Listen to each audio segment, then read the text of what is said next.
Buenas tardes a todos y bienvenidos al Fórum de Medicina Genómica organizado por el IDIVAL. Este es el segundo de los 9 foros del programa de medicina de precisión impulsado desde el IDIVAL y que abarca diferentes especialidades. Un programa avalado por la plataforma ITEMAS y la plataforma de biobancos y biomodelos del Instituto de Salud Carlos III y de la Sociedad Española de Farmacología Clínica. Cuenta con la colaboración de diferentes sociedades científicas, más de 60 instituciones internacionales y el apoyo de 8 grandes farmacéuticas. Creo que es un buen momento para impulsar un foro sobre medicina genómica,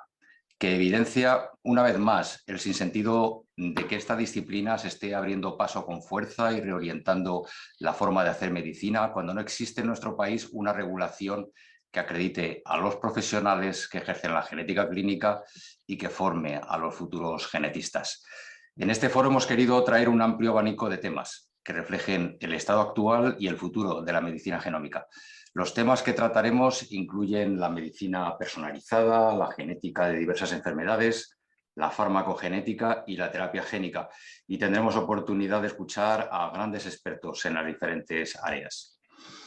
El foro ha tenido una buena acogida, ahora mismo ya somos 345 y espero que disfrutéis de las presentaciones en estas 2 semanas que tenemos de foro. Las presentaciones durarán entre 45 y 60 minutos y luego habrá un tiempo de unos 15 minutos para preguntas y comentarios que se pueden formular a través de la plataforma o abriendo micrófonos para entrar en el foro. Agradezco la presencia del Director General de Transformación Digital y Relaciones con los Usuarios de la Consejería de Sanidad de Cantabria, Santiago García Blanco. Santiago lleva muchos años relacionado con el mundo de la innovación, el desarrollo tecnológico y la transformación digital desde distintos puestos de responsabilidad y es una persona enormemente facilitadora con la que siempre se puede contar para desarrollar nuevas ideas en estos temas. Santiago, gracias por aceptar participar en este foro, con una bienvenida a todos los inscritos. Pues muchísimas gracias, José Luis. Nada, tan solo unas breves palabras para, por supuesto, saludar a todos los alumnos que nos estarán escuchando y, por supuesto, a todo el equipo organizador. Agradeceros a IDIVAL, a Galo y todo su equipo de innovación por la preparación, ¿no?, de esta iniciativa. Y, por supuesto, a ti, José Luis, y a Adrián y Elena por la coordinación de este módulo con una nómina de ponentes pues excepcional, ¿no? Y yo creo que va a ser muy interesante para todos aquellos que puedan atender todas las sesiones. Bueno, además celebramos o inauguramos este módulo encima en el Día de las Enfermedades Raras, ¿no? Que nosotros somos, lo has dicho, ¿no?, transformación digital y relaciones con los usuarios, ¿no? Y nos encargamos de... Y además es que como yo digo siempre, es una transformación digital para relacionarnos mejor con los usuarios y para darles mejor servicio, ¿no? Y si hablamos de enfermedades raras, pues claramente, ¿no?, 2/3, un 70% de ellas está relacionado con alguna pues malformación genética o alteración genética que, que es la forma en que se diagnostican y que claramente, bueno, pues tenemos un reto por delante que además afecta a la equidad, ¿no? Yo creo de todo el Sistema Nacional de Salud, que es que este diagnóstico sea el mismo o tengamos la misma capacidad de diagnóstico en todas las comunidades autónomas, con esos cribados prenatales, ¿no?, neonatales, perdón, o prenatales en algún caso, que podemos llegar a realizar con la tecnología actual. Y esto es un reto también desde el punto de vista, pues, es un reto tecnológico, evidente, porque hay que mejorar nuestras infraestructuras hardware de comunicaciones, el acceso a servicios en cloud, que muchas veces son esa federación de datos con muchos otros servicios de salud, muchos otros hospitales de referencia, es lo que nos da la pista, ¿no?, sobre esa alteración potencial de ese paciente. Pero no solo tecnológico, es también un reto organizativo, ¿no? Y en este sentido, por ejemplo, hay que saludar, ¿no?, la iniciativa del Hospital Vallecilla, ¿no?, de ese modelo de transferencia, ¿no?, de paciente entre entre la edad pediátrica y la edad adulta, organizado entre medicina interna y pediatría, y que, bueno, pues puede ser un modelo de referencia también, en colaboración, por supuesto, con genética, un modelo de referencia de cómo facilitar la vida a los pacientes que sufren este tipo de enfermedades que son muchas veces de difícil curación, ¿no?, o de difícil tratamiento. Y bueno, una dirección general que llevamos todo este tiempo dedicándonos a tratar de de aprovechar mucho mejor los datos, ¿no? Siempre lo decimos, el sistema sanitario es un gran generador de datos, sobre todo desde los últimos 10, 15 años que hemos digitalizado la historia clínica y no estamos seguros de, o sea, no estamos, bueno, no, sí, lo sabemos bastante bien, no somos capaces de sacar el valor adecuado de todo ese esfuerzo que han hecho todos los profesionales durante este tiempo y es a lo que nos estamos dedicando. Nos estamos dedicando a tratar de que los datos de la historia clínica estén bien estructurados, bien codificados y que se puedan consultar en tiempo real o lo más cercano al tiempo real para hacer el análisis de la situación de cualquier paciente, ¿no? A través de, bueno, pues analizar lo que, como el fenotipo, ¿no? Por llamarlo de alguna forma, ¿no? ¿Qué episodios tiene ese paciente? ¿Qué receta electrónica ha estado tomando? Para, combinando esos datos de su vida, de la vida real del paciente con ese análisis genético, poder enriquecer ese diagnóstico, ¿no? Y poder tomar mejores decisiones. Y todo esto además con el potencial que tiene esa acumulación de datos para poder entrenar modelos algorítmicos que puedan suponer una ayuda al diagnóstico, digamos, más eh, eh, organizada e implantada en la práctica clínica a todos los niveles, ¿no? Y en este sentido, bueno, como el COVID ha sido también un gran impulsor de todo lo que es la salud digital a nivel del Sistema Nacional de Salud, como sabéis o saben los oyentes o los alumnos, se ha constituido la Comisión de Salud Digital a nivel del Ministerio, reportando al Consejo Interterritorial, al mismo nivel que la Comisión de Salud Pública, y esto ha hecho, y además con la llegada de los fondos europeos, el Mecanismo de Recuperación y Resiliencia, bueno, hace que, bueno, pues estemos trabajando, por ejemplo, ya en un espacio nacional de datos de salud que debería servir como gran repositorio de datos de toda la historia clínica de los españoles a disposición de todos los servicios asistenciales. Y, por supuesto, el programa Impact,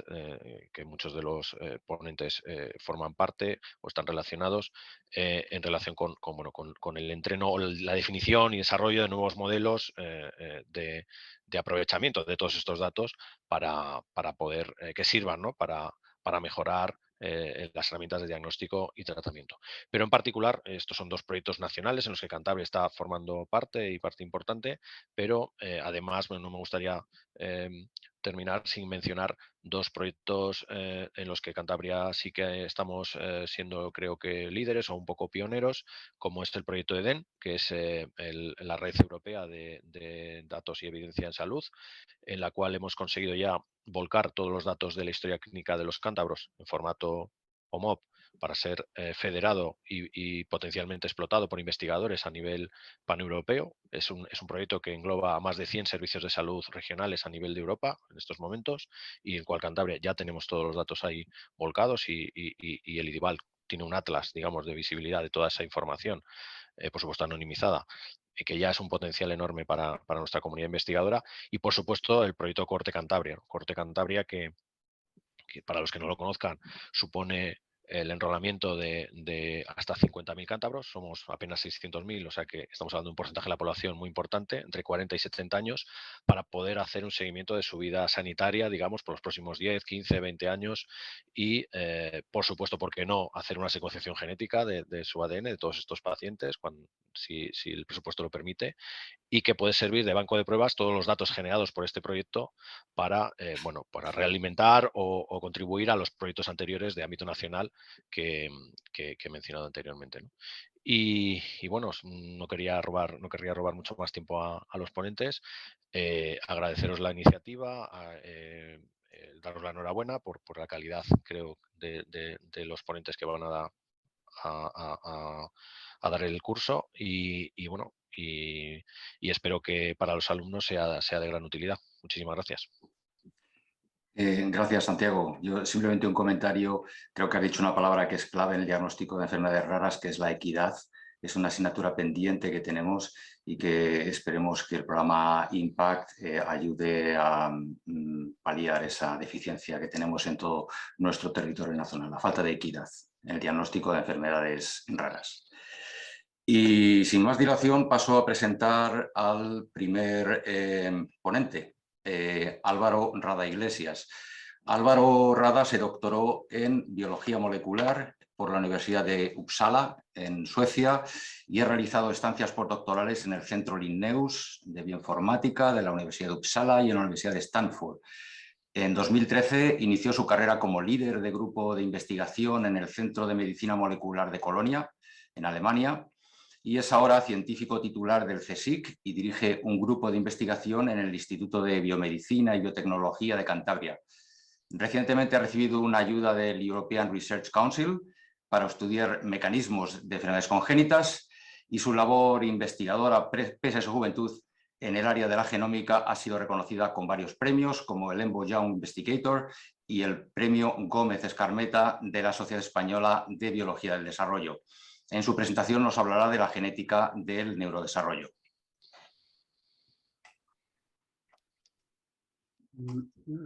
Muchas gracias, José Luis. Voy a intentar compartir pantalla. Esperemos que todo funcione bien. Muy bien, en primer lugar, de nuevo, gracias a los organizadores y en particular a José Luis por la invitación para participar en este foro que estoy seguro que va a ser muy interesante.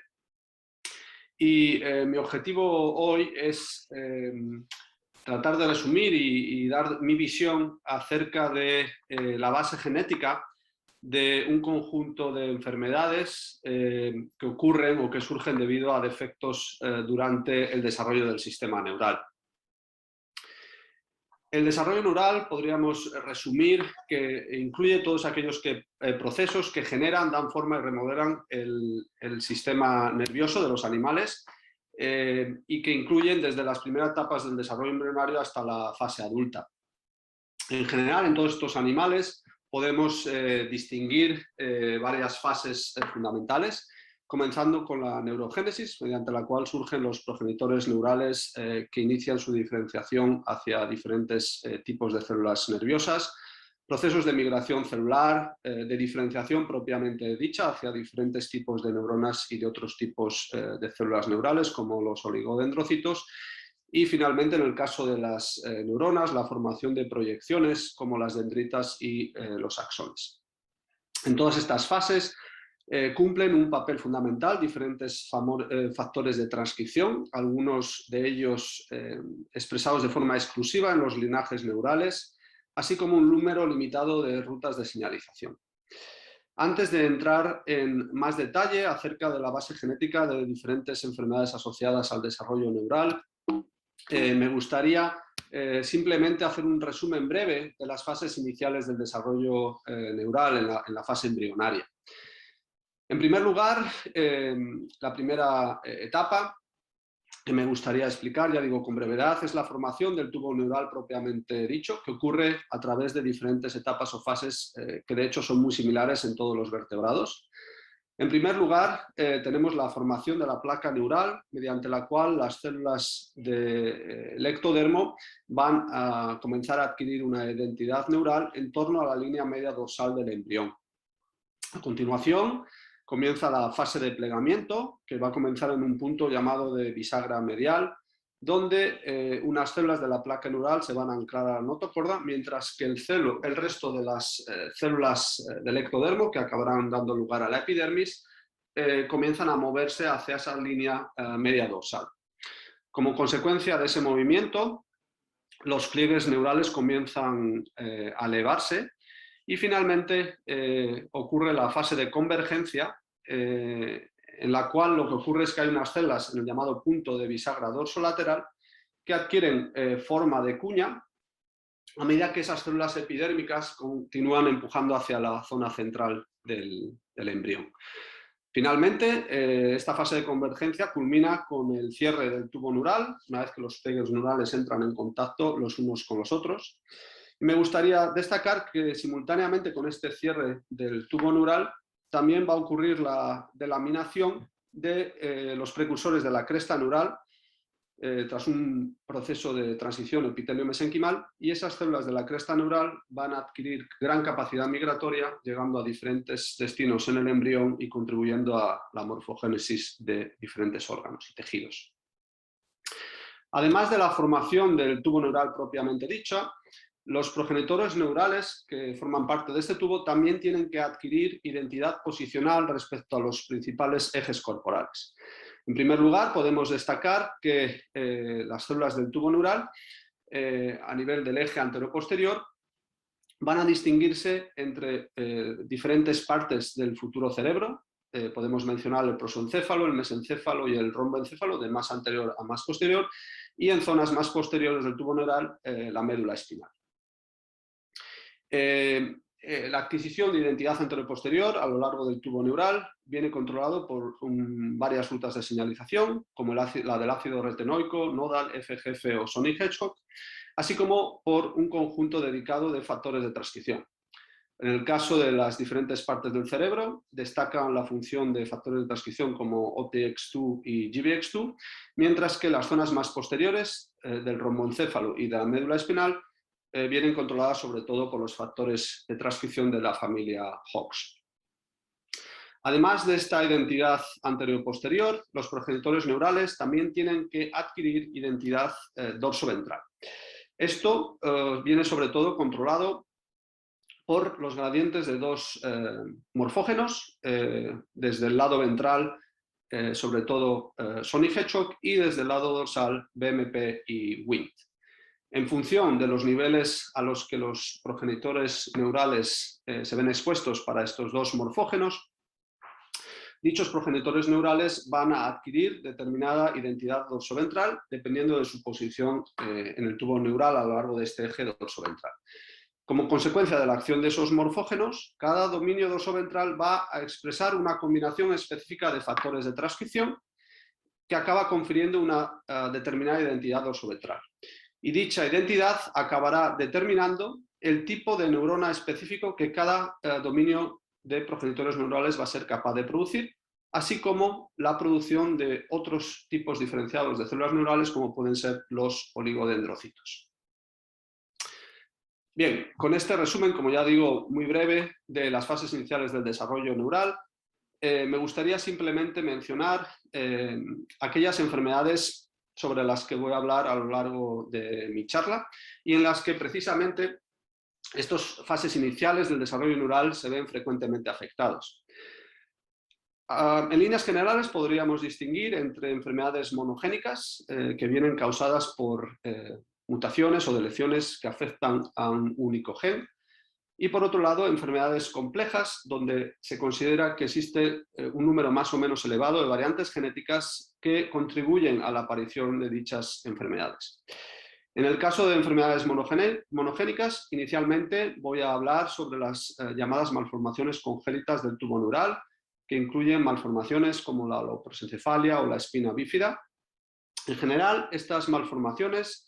vienen provocadas por pérdida de función de genes codificantes con importantes funciones durante el desarrollo neural y generalmente vienen provocadas por mutaciones o deleciones en heterocigosis y por tanto se consideran haploinsuficiencias. En segundo lugar, hablaré de un conjunto de síndromes que aparecen con componente neurológico, incluyendo síndromes como el síndrome de microdeleción 5q14-3 o el síndrome de FOXY1 y el síndrome branquioculofacial. Más concretamente, me centraré en pacientes que presentan estos síndromes, donde no se han descrito mutaciones o variantes estructurales que afecten directamente la secuencia codificante de los genes, sino sobre todo pacientes en los que estas enfermedades vienen causadas por variantes estructurales con efectos reguladores de largo alcance que provocan cambios en los patrones de expresión génica.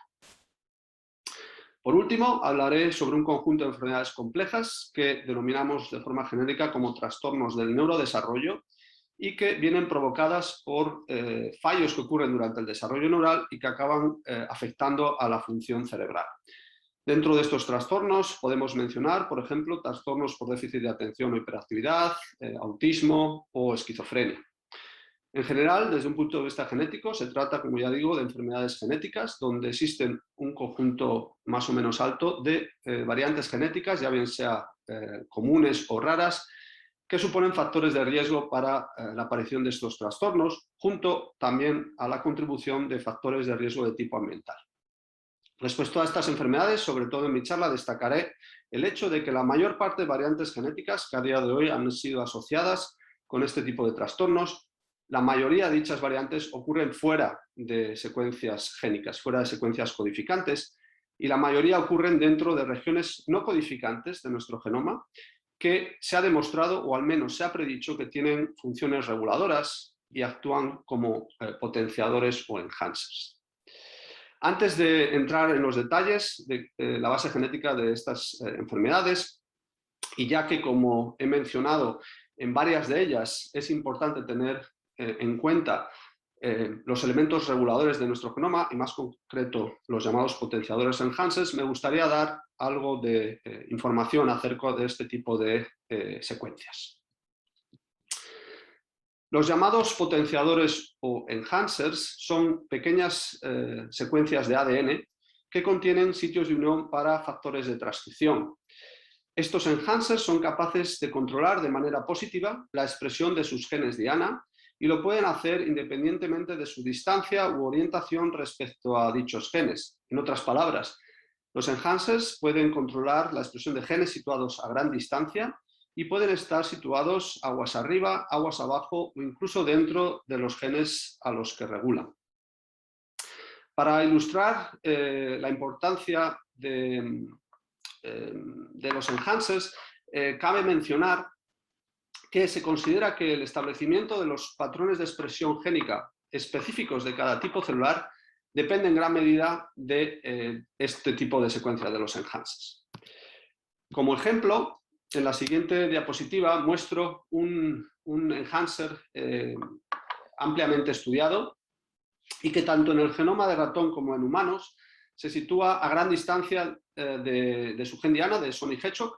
en torno a una megabase. Y este enhancer es capaz de controlar de forma específica la expresión de este gen en el primordio de la extremidad durante el desarrollo embrionario. El gen Sony Hedgehog, de hecho, se expresa en otros tejidos embrionarios, por ejemplo, en la zona ventral del tubo neural. Sin embargo, este enhancer se dedica exclusivamente a controlar la expresión de este gen en la extremidad.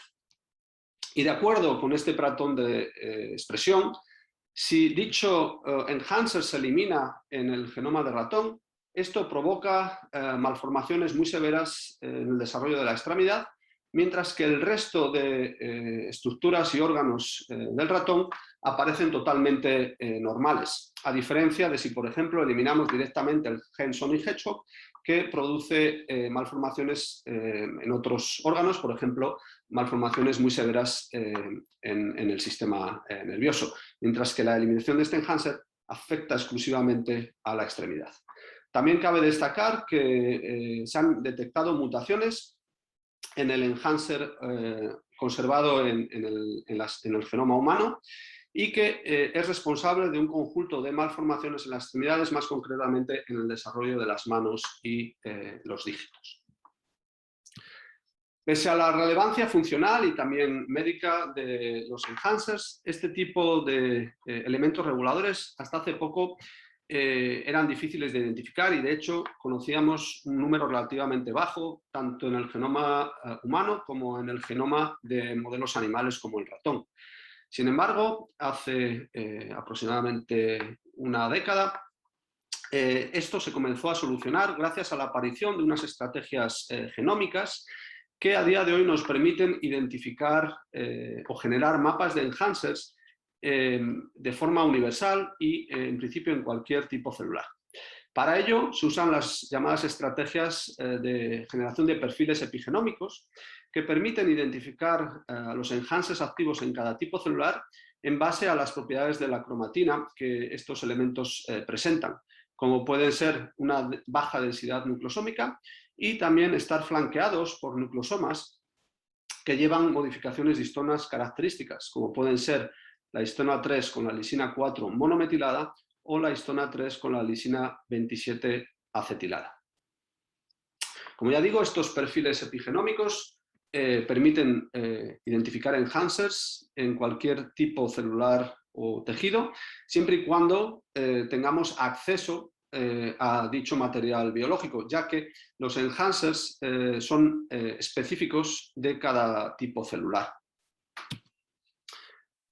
En contra a nuestra capacidad actual para identificar enhancers, ya digo, en diferentes tipos celulares y tejidos, lo que continúa siendo bastante más complicado en este área de investigación es conseguir asignar los enhancers a sus genes diana.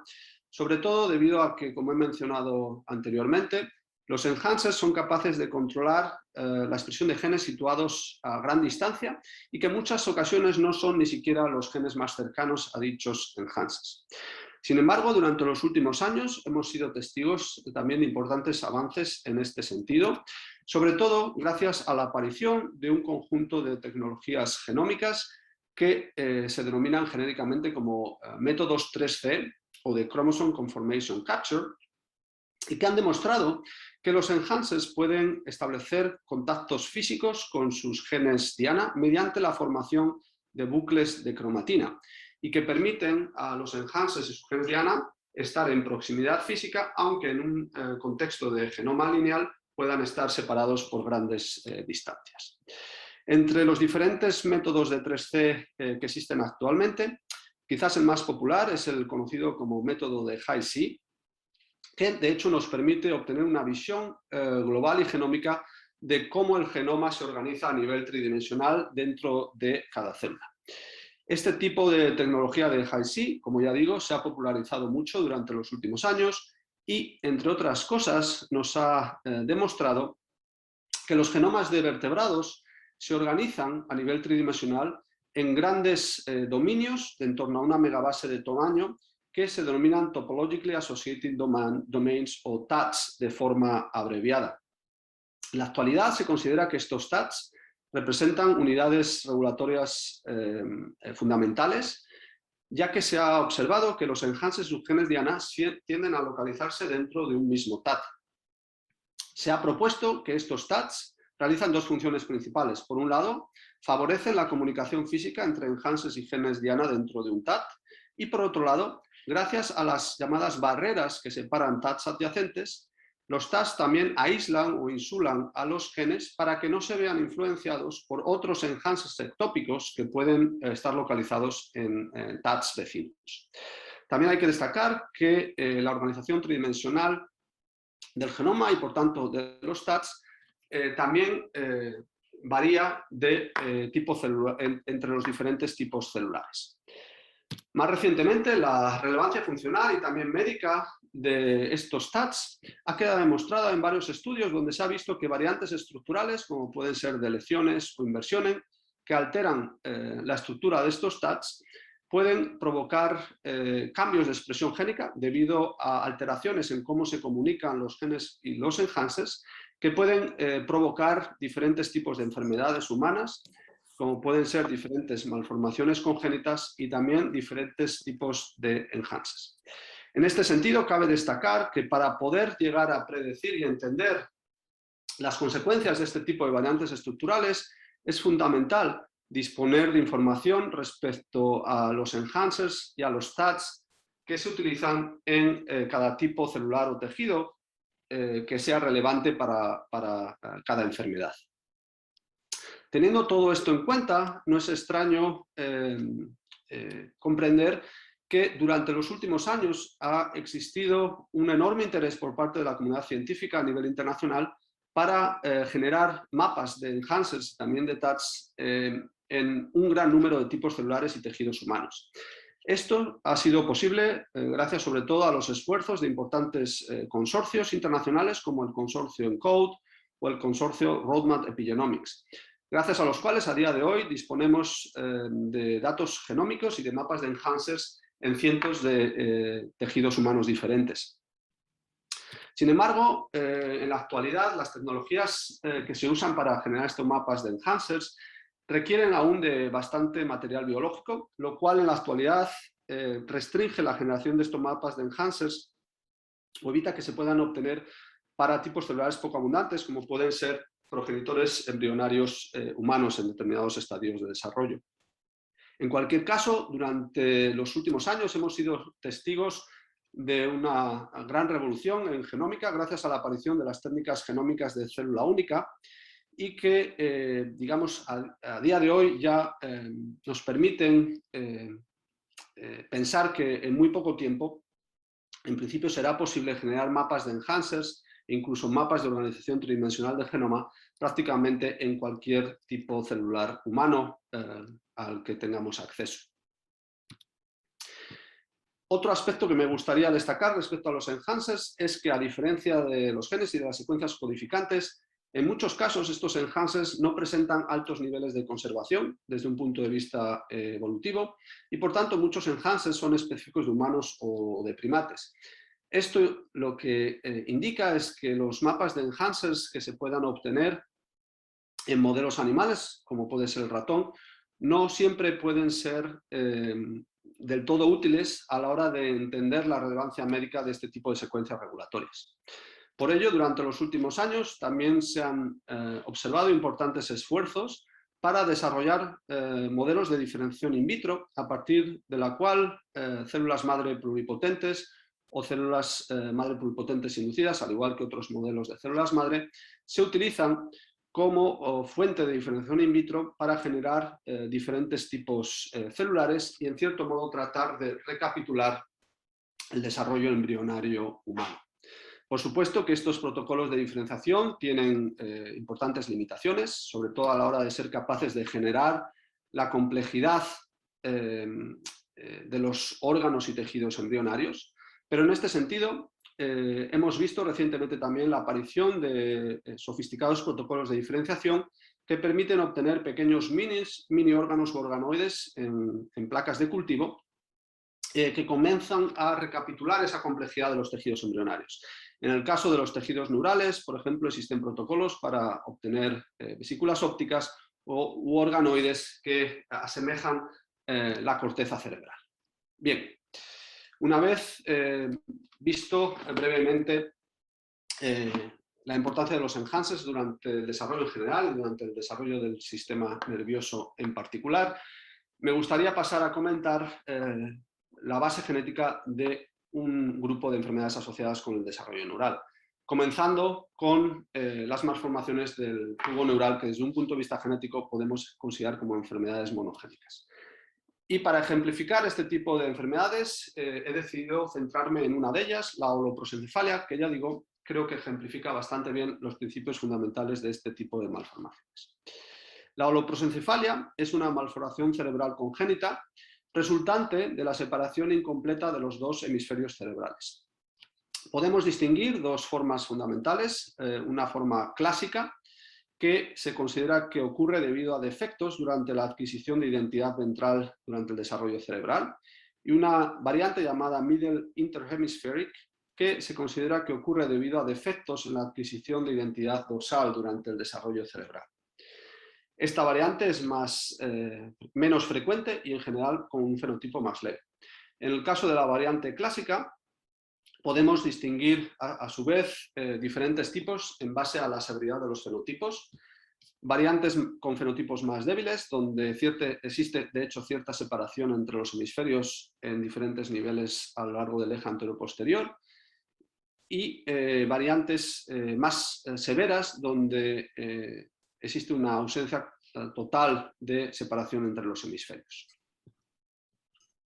Desde un punto de vista genético, la holoprosencefalia viene provocada por mutaciones o deleciones heterocigotas que producen pérdida de función de genes implicados en principalmente la adquisición de identidad dorsoventral durante el desarrollo cerebral. En el caso de la variante clásica, las mutaciones se han encontrado sobre todo en genes asociados con la ruta de señalización de Hedgehog, principalmente Sony Hedgehog, RID2 o TGIF, mientras que la variante interhemisférica se ha asociado únicamente con mutaciones del gen CIC2, que codifica para un factor de transcripción que cumple importantes funciones de dorsalización durante el desarrollo cerebral. En general, la diagnosis genética de la holoprosencefalia se realiza mediante la secuenciación de estos genes candidatos que se han asociado anteriormente con este tipo de malformación, y también más recientemente mediante la secuenciación completa de exoma. En cualquier caso, me gustaría destacar que la holoprosencefalia, al igual que otras malformaciones del tubo neural, se caracteriza por presentar una penetrancia incompleta y una expresividad variable. En otras palabras, se encuentra de forma frecuente pacientes con el mismo o al menos muy parecidas mutaciones genéticas que sin embargo difieren bastante en la el fenotipo con el cual se manifiesta la holoprosencefalia. Relacionado con esto, también cabe destacar que mientras que los humanos son haploinsuficientes para los genes que he mencionado con anterioridad, esto no es así en ratones, ya que ratones heterocigotos para este grupo de genes no presentan malformaciones cerebrales y dichas malformaciones solo se observan cuando dichos dichos genes se eliminan en homocigosis. Además, también hay que destacar que la holoprosencefalia puede ser causada no solo por mutaciones en los genes que he indicado, sino también por exposición a agentes teratógenos durante la gestación, como puede ser el alcohol o el ácido retinoico. En este sentido, me gustaría destacar que en los últimos años se está avanzando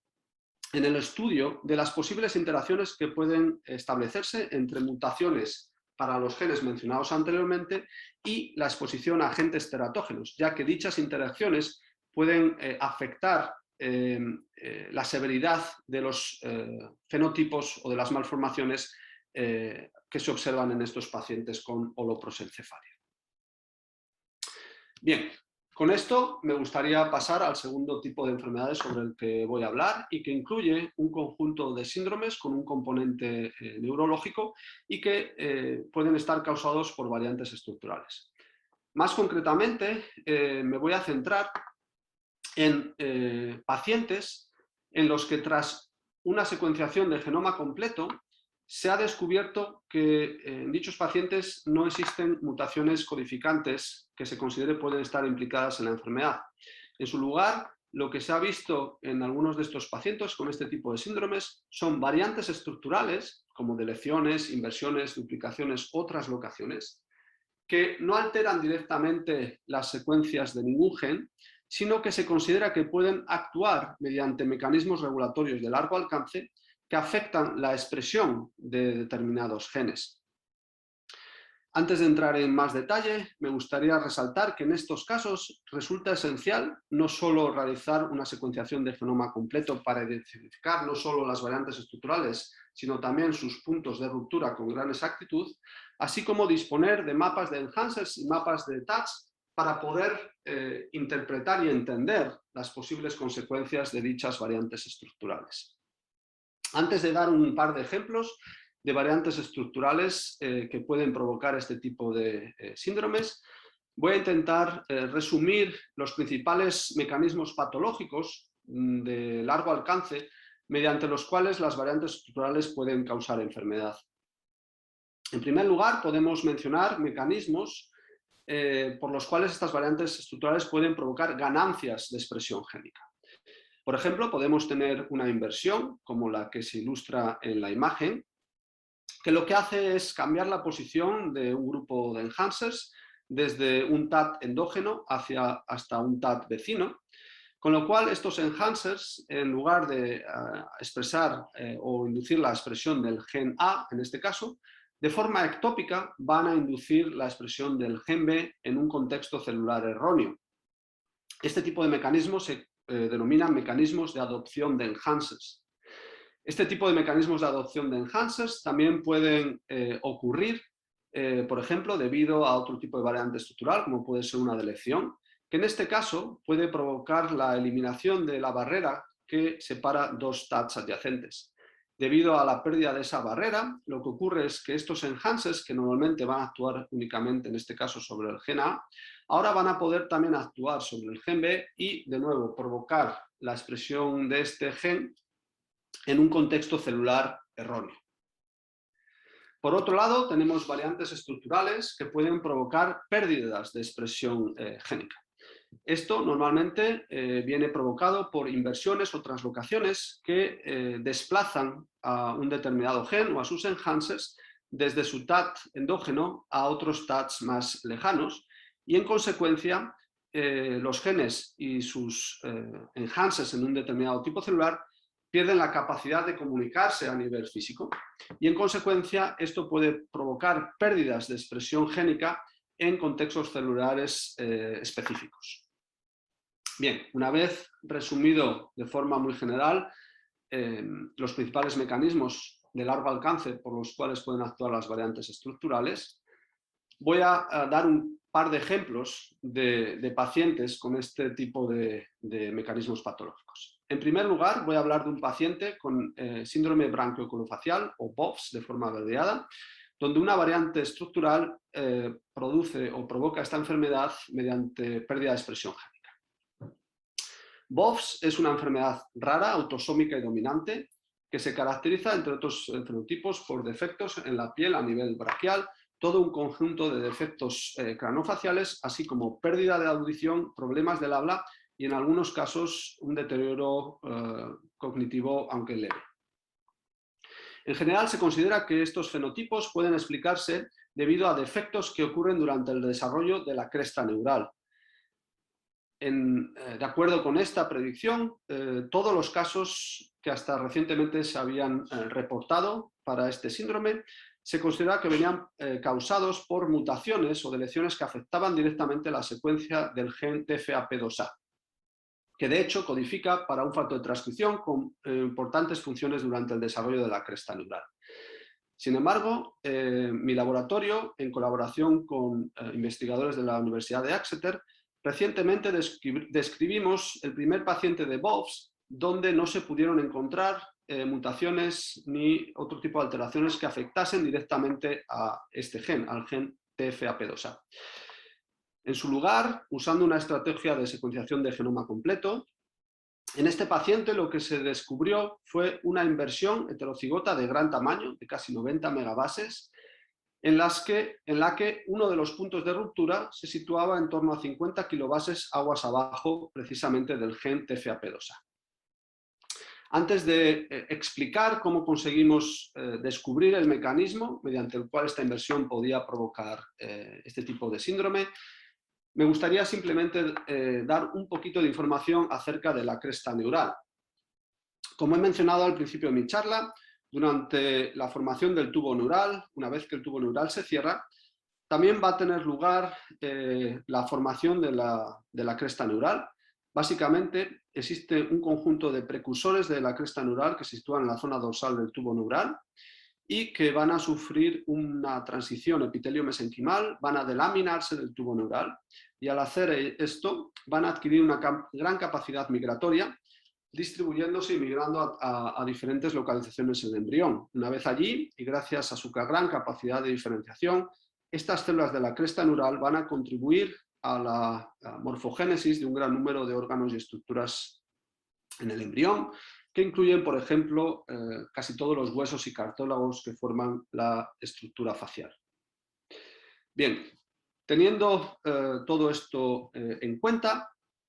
y una vez que esta inversión fue identificada en el paciente con BOFS, que anteriormente he descrito, lo que hicimos fue obtener una pequeña biopsia de este paciente de BOFS, a partir de la cual obtuvimos fibroblastos dérmicos, y a continuación dichos fibroblastos lo que hicimos fue reprogramarlos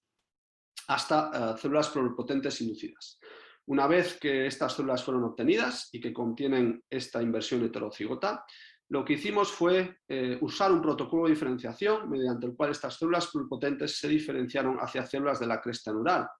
Y una vez que obtuvimos estas células de la cresta neural en suficiente número, las utilizamos para generar mapas de enhancers, así como mapas de organización tridimensional del genoma específicos para la cresta neural. Y gracias a que fuimos capaces de generar esta información, esto nos permitió predecir y también posteriormente demostrar experimentalmente que esta inversión lo que provocaba es una desconexión entre uno de los alelos del gen TFAP2A y de los enhancers que controlan su expresión de forma específica en las células de la cresta neural. Debido a esta desconexión, lo que ocurre es que uno de los alelos, el alelo invertido de FP2A, se silencia completamente, por tanto la expresión de TFAP2A en la cresta neural pasa a ser monoalélica y esto provoca una haploinsuficiencia en las células de la cresta neural y la aparición de los fenotipos asociados con este síndrome. En segundo lugar, y como un ejemplo de cómo una variante estructural puede provocar una enfermedad asociada al desarrollo neural,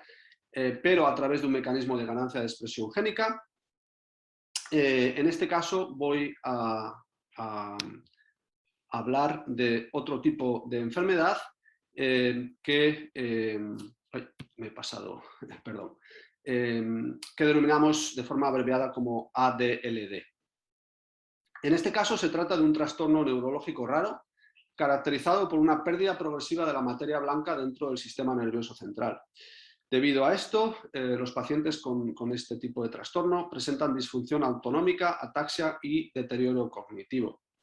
En general, se considera que este tipo de enfermedad viene causada por duplicaciones en el cromosoma 5q23.2 que incluyen de forma recurrente un gen llamado LAMIN-B1 y que en consecuencia, debido a estas duplicaciones, este gen se ve sobreexpresado en determinados tipos celulares. El gen de LAMIN-B1 codifica para la proteína LAMIN-B1, que es un importante componente de la lámina nuclear que a su vez tiene importantes funciones estructurales y también regulatorias. Cabe destacar que algunos tipos celulares, particularmente el linaje neural, los oligodendrocitos, son especialmente sensibles a las dosis de LAMIN-B1. Lo que me gustaría destacar es que en un estudio relativamente reciente, los autores describieron una familia de pacientes bastante única, ya que en esta familia de ADLD no se consiguieron identificar duplicaciones ni mutaciones que afectasen directamente al gen de LAMIN-B1. En su lugar, los autores descubrieron una delección de en torno a 660 kilobases, en la cual uno de los puntos de ruptura se sitúa en torno a 60 kilobases aguas arriba precisamente del gen de LAMIN-B1. Además, mediante el análisis de muestras post-mortem de cerebro de miembros de esta familia de pacientes, los autores también demostraron que LAMIN-B1 de hecho se sobreexpresa en estas muestras cerebrales, aunque, ya digo, no pudieron detectar duplicaciones en estos pacientes. Pues bien, en base a esta observación, lo que los autores hicieron a continuación fue analizar mapas de TATs, así como mapas de enhances activos en diferentes tejidos cerebrales. Y en base a esta información, los autores se dieron cuenta de que esta delección de 660 kilobases lo que hace es eliminar una barrera entre el TAT en el que se sitúa el gen LAMIN-B1 y un TAT adyacente que contiene varios enhances activos de forma específica en tejido cerebral. En base a esta información, los autores propusieron, aunque no consiguieron demostrar experimentalmente, que la delección podría provocar un mecanismo de adopción de enhances mediante el cual estos enhances activos en el cerebro, al no existir esta barrera, pueden actuar de manera ectómica sobre el gen LAMIN-B1, provocando su sobreexpresión de manera errónea en células nerviosas. Bien, con esto me gustaría pasar al último tipo de enfermedad sobre el que quería hablar. Son enfermedades que genéricamente denominamos trastornos del neurodesarrollo, que como indicaba al principio de mi charla, son enfermedades que se considera que ocurren debido a fallos durante el desarrollo neural y que acaban provocando una disfunción en las funciones cerebrales. Desde un punto de vista genético, este grupo de trastornos se considera que son enfermedades complejas, donde existen varias variantes genéticas que contribuyen a la aparición de este tipo de trastorno junto a factores también de riesgo ambiental. Para dilucidar la base genética de este tipo de enfermedades, así como de las enfermedades complejas en general, la estrategia más habitual es los llamados estudios de asociación de genoma completo, que se han realizado durante los últimos años para un gran número de enfermedades complejas. Y lo que me gustaría destacar es que tanto para los trastornos del neurodesarrollo en particular como para las enfermedades complejas en general, una observación realmente recurrente en estos estudios de asociación es que la gran mayoría de las variantes genéticas asociadas con este tipo de enfermedades ocurren fuera de las secuencias codificantes de nuestro genoma, fuera de los genes. Y de hecho, la mayor parte de estas variantes no codificantes, de hecho, ocurren dentro de elementos que o bien ya se ha demostrado o al menos se ha predicho que pueden actuar como enhances. En este contexto, el modelo actual, que en algunos casos ya se ha demostrado que es cierto, es que estas variantes no codificantes lo que pueden hacer es alterar los sitios de unión para factores de transcripción que se unen en diferentes enhances. Y dichas variantes lo que pueden hacer es, ya digo, alterar la unión de factores de transcripción, lo cual a su vez puede alterar la función de los enhances y que en último término produce cambios en la expresión de determinados genes y en contextos celulares muy específicos. Esta recurrencia de las variantes genéticas no codificantes asociadas a enfermedades complejas ha sido recientemente revisada por el laboratorio de Judith Sauk en el IMBL de Heidelberg, donde han recopilado un gran número de estudios de asociación de genoma completo realizados durante los últimos años y analizado dichos datos en el contexto de mapas de enhancers disponibles para un gran número de tejidos y tipos celulares humanos. Y de nuevo, lo que el laboratorio de Judith Sauk ha encontrado es que una porción relativa o muy pequeña de variantes genéticas asociadas con este tipo de defectos ocurre dentro de genes, mientras que una porción mucho mayor ocurre, como ya digo, dentro de partes del genoma con funciones reguladoras y principalmente con funciones de tipo enhancer. Además, me gustaría también destacar que no solo estas variantes genéticas asociadas con enfermedades complejas ocurren frecuentemente dentro de enhancers, sino que dichos enhancers suelen estar activos de manera específica en tipos celulares que son relevantes para cada enfermedad en estudio. Por ejemplo, en el caso de enfermedades o fenotipos cardiovasculares, se ha visto que las variantes genéticas asociadas con dichas enfermedades ocurren de manera específica en enhancers activos específicamente en tejido cardíaco, mientras que en el caso de enfermedades neurológicas, las variantes genéticas asociadas con dichos defectos ocurren de manera específica en enhancers que están activos en tejido cerebral. Bien, teniendo en cuenta estas nociones, podríamos decir, más básicas, como ejemplo de trastorno del neurodesarrollo, me gustaría hablar del trastorno del espectro autista, que creo que ejemplifica bastante bien este tipo de enfermedades. El trastorno del espectro autista incluye un grupo de trastornos del neurodesarrollo caracterizados por habilidades sociales y de comunicación deterioradas, junto a comportamientos de tipo repetitivo y restrictivo. El trastorno de espectro autista es bastante común, afecta en torno al 1 o 1,5% de la población y se considera que es altamente hereditario, con contribución tanto de variantes comunes como raras. En este sentido, me gustaría destacar un estudio muy reciente, un estudio de asociación de genoma completo, donde se ha analizado, a fecha de hoy, creo que el número más elevado de pacientes, más de 18.000, y también un número de controles sanos muy elevado, más de 27.000. Gracias a este gran número de pacientes y de controles, los autores de este estudio han sido capaces de descubrir 12 nuevos LOCI genéticos asociados con autismo, además de algunos otros que ya se conocían antes. Y de nuevo, y de acuerdo con lo que he comentado en mis diapositivas anteriores, lo que los autores descubrieron es que la mayor parte de las variantes genéticas que se asocian con este tipo de trastorno, de nuevo vuelven a ocurrir fuera de los genes, en regiones no codificantes. Y esto, insisto, no es cierto solo para el trastorno del espectro autista, sino también para otros trastornos del neurodesarrollo, como pueden ser los trastornos por déficit de atención o la esquizofrenia. Además de esa ocurrencia de las variantes genéticas en zonas no codificantes, lo que los autores también observaron,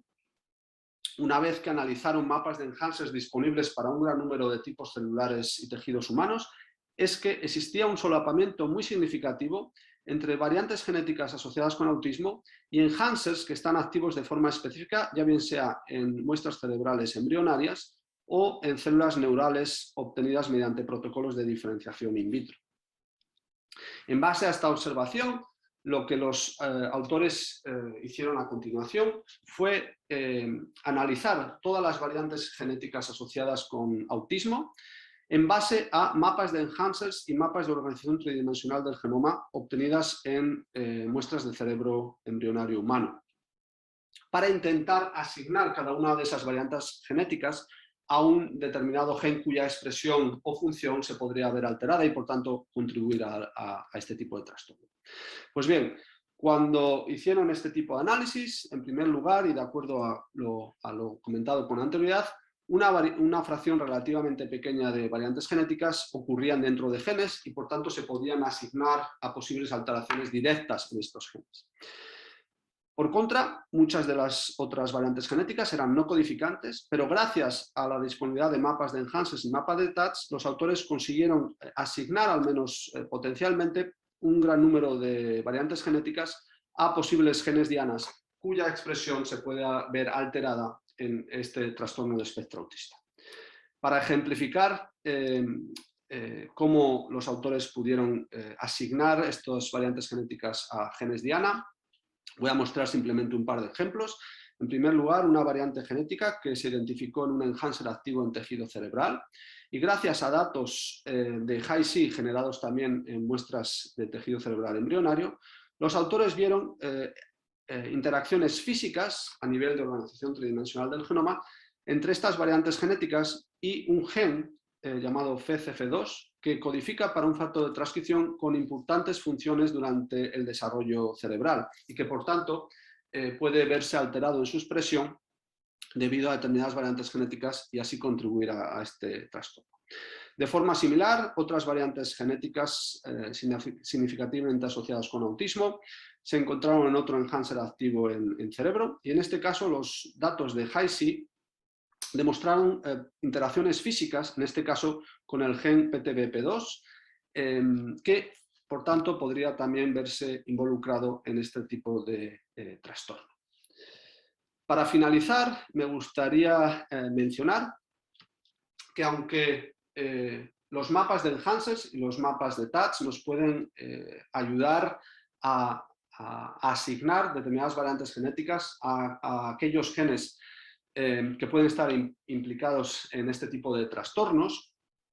cuando se ha intentado validar a nivel experimental las consecuencias de este tipo de variantes genéticas no codificantes, en muchos casos se ha visto que dichas variantes genéticas pueden tener efectos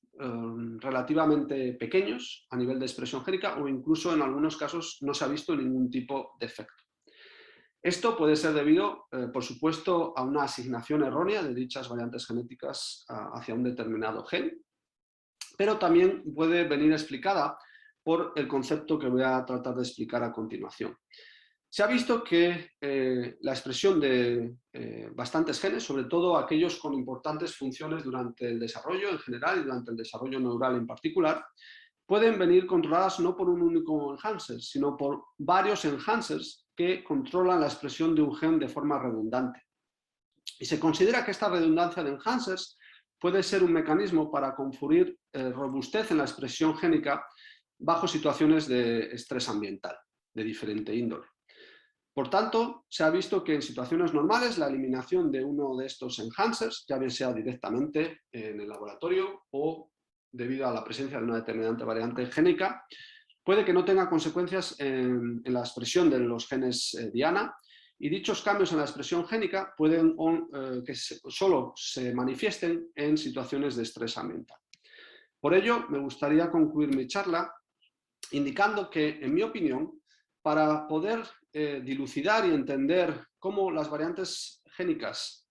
o genéticas no codificantes contribuyen a los trastornos del neurodesarrollo en general, en particular, o a enfermedades complejas en general, creo que va a ser muy importante en los próximos años tratar de investigar dichas enfermedades junto a factores de riesgo ambientales que sabemos también son muy importantes en la etiología de este tipo de enfermedades. Y quizás solo si dichas variantes se estudian en el contexto de este tipo de factores de riesgo ambiental, seamos capaces de realmente detectar las consecuencias que dichas variantes pueden tener. Muy bien, con esto me gustaría simplemente concluir mi charla dando las gracias a los miembros de mi laboratorio en el Instituto de Biomedicina y Biotecnología de Cantabria, así como nuestras actuales fuentes de financiación. Y de nuevo, muchas gracias a los organizadores y a todos ustedes por su atención. Muchas gracias, Álvaro. Me ha parecido una charla tremendamente interesante y muy novedosa, porque generalmente no se le presta demasiada atención a esas regiones sintrónicas profundas.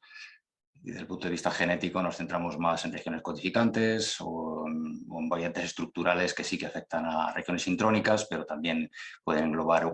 exones enteros o genes enteros. Yo tengo una pregunta y ahora sigo con las preguntas que estoy viendo en el chat. Cada vez tendemos más a analizar genomas. Hemos pegado un salto pues, desde genes individuales a paneles, de paneles a exomas y ahora pasamos de exomas a genomas enteros.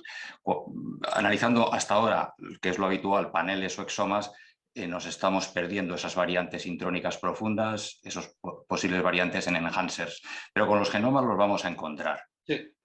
La cuestión es que, bueno, también nos tenemos que empezar a familiarizar, los que no lo estamos, con, digamos, las plataformas bioinformáticas de análisis de variantes de genomas. Y yo no sé si estas plataformas de alguna forma conectan con esas bases de datos de enhancers que nos pueda facilitar un poco pues, el filtrado de estas variantes, la relevancia funcional de estas variantes. A mí esa es la duda que me surge. Sí, pues por desgracia creo que la respuesta es que en la actualidad en general no hay una buena conexión, lo cual digamos que refleja un poco lo que está ocurriendo, en mi opinión, en este área de la genómica, sobre todo aplicada a la medicina, donde digamos que las tecnologías quizás están avanzando más rápido que el conocimiento. Digamos que tenemos la capacidad para detectar estas variantes estructurales, por un lado, tenemos la capacidad o mutaciones puntuales. Y por otro lado tenemos la capacidad tecnológica de generar todos estos mapas de información reguladora, pero lo que digamos es realmente complicado a día de hoy, a no ser que una persona tenga unas capacidades computacionales avanzadas, es integrar estas dos fuentes de información para intentar precisamente hacer predicciones o diagnósticos afinados y escapando simplemente de alteraciones, digamos, codificantes. Por desgracia, al menos yo no conozco de unas plataformas de fácil acceso público donde esto sea posible, si bien existe un esfuerzo, digamos que desde aquellos mismos consorcios en los que se ha intentado hacer públicos todos estos anotación funcional del genoma, también están comenzando a surgir iniciativas para dar utilidad al máximo posible de este tipo de datos para que desde un punto de vista de la genética médica se pueda tener un uso lo más sencillo posible. Sobre todo, ya digo, el gran problema es que a día de hoy la información está diseminada, no está concentrada en repositorios generales y en muchos casos la información que se proporciona es información, podríamos decir, cruda, que una persona normal, sin grandes dotes computacionales, no va a ser capaz de digerir. O sea que, en mi opinión, existe un problema a día de hoy entre que la tecnología está avanzando más rápido que nuestra capacidad para interpretar toda esa riqueza de datos. En ambos lados, tanto desde el punto de vista de genética médica como de genómica funcional. Así que yo creo que ahí hay un área que tenemos que esforzarnos entre todos de que ese hueco se vaya rellenando. Con lo que comentas, yo creo que contestas parcialmente a una pregunta que nos hace Sonia Mayo. ¿Nos podrías facilitar enlace a bases de datos, mapas de enhancer disponibles? Sí, bueno, a ver, digamos que a día de hoy existen algunos repositorios, sobre todo a través de los consorcios internacionales que he mencionado en mi charla, sobre todo el consorcio ERCODE, que originalmente se ha dirigido desde Estados Unidos, pero tiene una composición internacional. Digamos que ha sido quizás el más activo en ese sentido, no solo en generar datos, sino en hacerlo lo más disponibles posibles, y en la actualidad es bastante sencillo al menos acceder a mapas de enhancers ya digo, en una cohorte de tejidos realmente amplia, y esa es una fuente de información bastante importante. Luego también existen otros consorcios, como el consorcio Blueprint, que fue financiado a nivel de Unión Europea y más centrado en enfermedades asociadas a los linajes hematopoyéticos, sobre todo en leucemias. Digamos que existen ese tipo de informaciones. Lo difícil es, digamos, que centralizarlas. Lo ideal quizás sería poder accederlos a través de bases de datos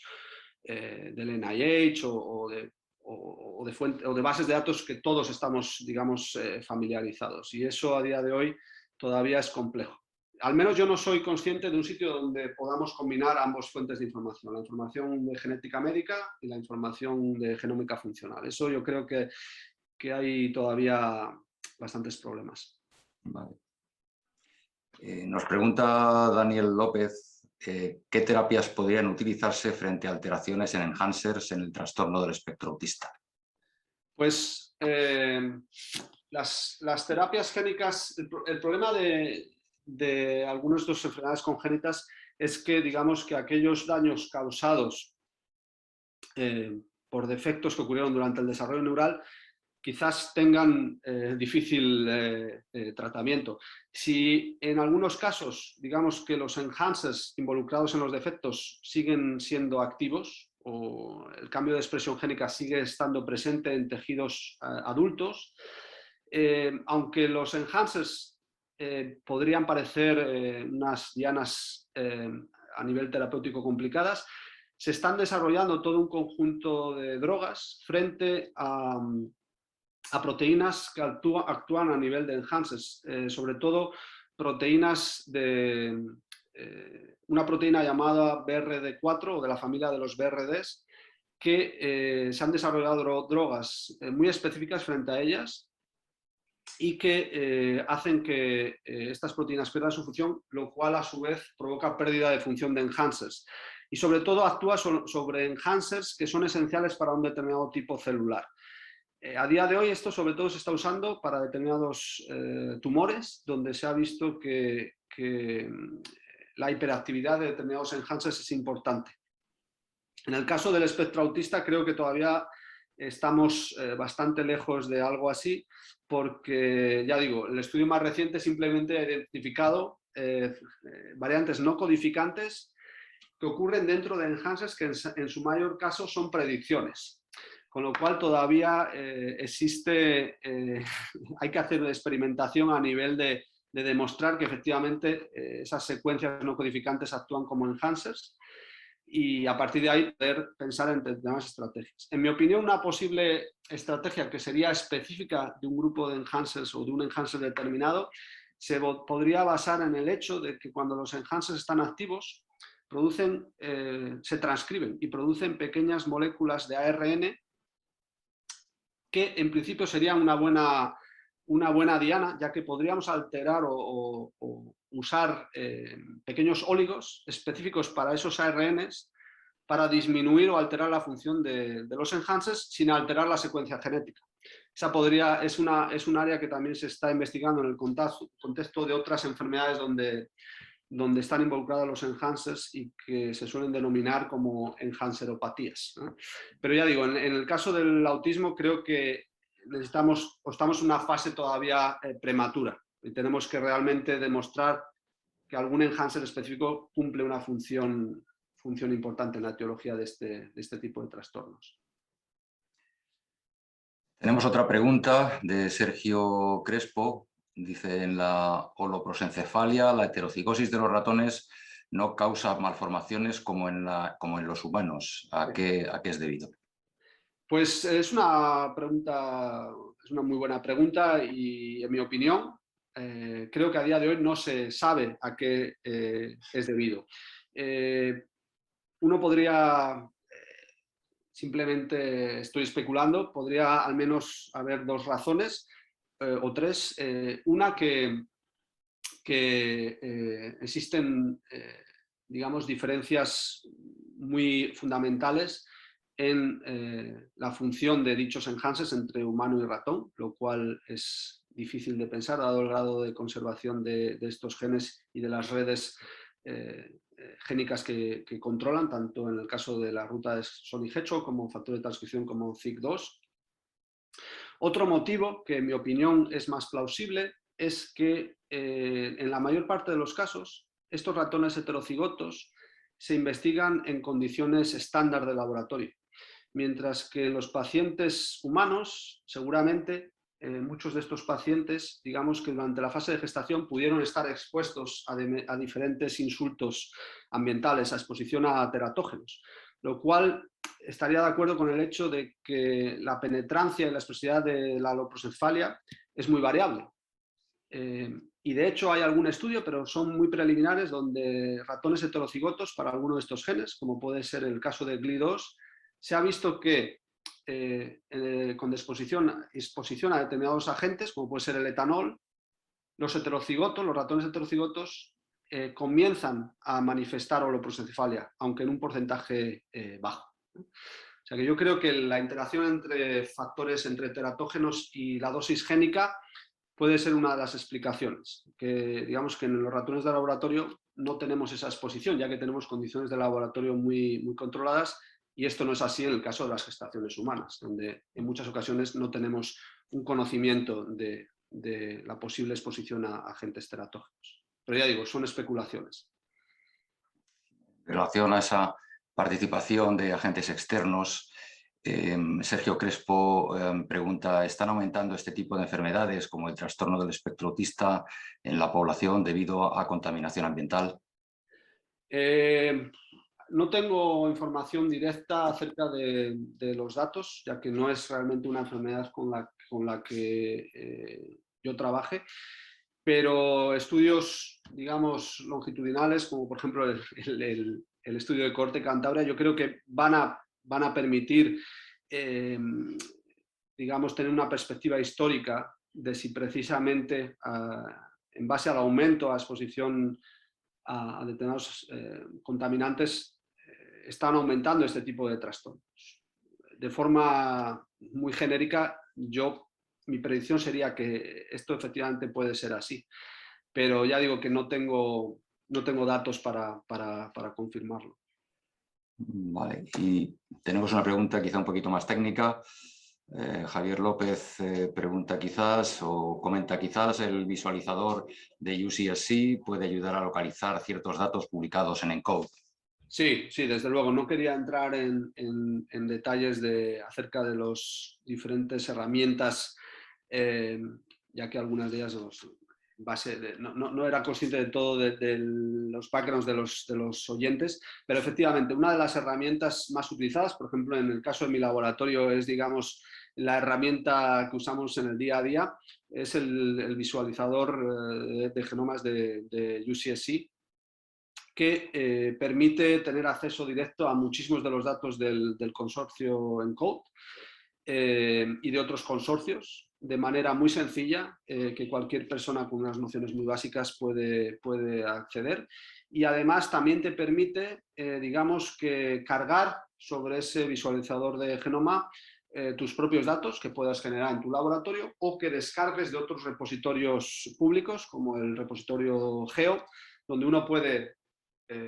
descargar datos genómicos, analizarlos